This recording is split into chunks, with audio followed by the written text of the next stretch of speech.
The matchup of the round of match day 12 in South American qualifiers sees Brazil hosting Uruguay. Brazil come in at 4th and Uruguay at 2nd. 5-2-4 for Brazil, Uruguay 5-4-2. Between these teams, they drew 0-0 in Copa America, Uruguay going on to win in PKs. Uruguay also won when hosting Brazil at home last year. Before that time, though, Brazil had won 4 straight, and they were undefeated in 12 straight, so up until recently, it's been all Brazil.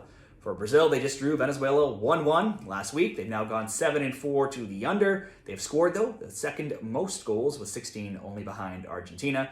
They have only 2 losses and just 1 in regulation across any of their last 13. They did, though, shockingly lose away to Paraguay 4 games back, but maybe not as bad of a loss as that might have looked, considering Paraguay also just beat Argentina.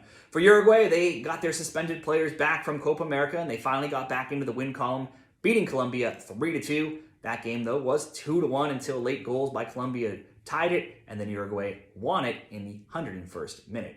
Uruguay had been in top form, 14-4-3, but after beating Canada in the Copa America third-place game, they had gone winless in 5. That was 1 friendly, 4 qualifiers. Those scores were all low-scoring, 1-1, 0-0, 0-0, a 1-0 loss, and another 0-0 before their recent win. Now, much of that can be attributed probably to the suspensions, and with those players back now, we saw a much different game in their last match. Now, picks between Brazil and Uruguay, like many games in CONMEBOL qualifying, this should be close as well. The draw, plus 280, looks like great value, or under 2.5 at a lesser price at minus 154 in case we see somebody win, say 1-0 or 2-0. Let's go under 2.5, minus 154 over at Bet365 between Brazil and Uruguay.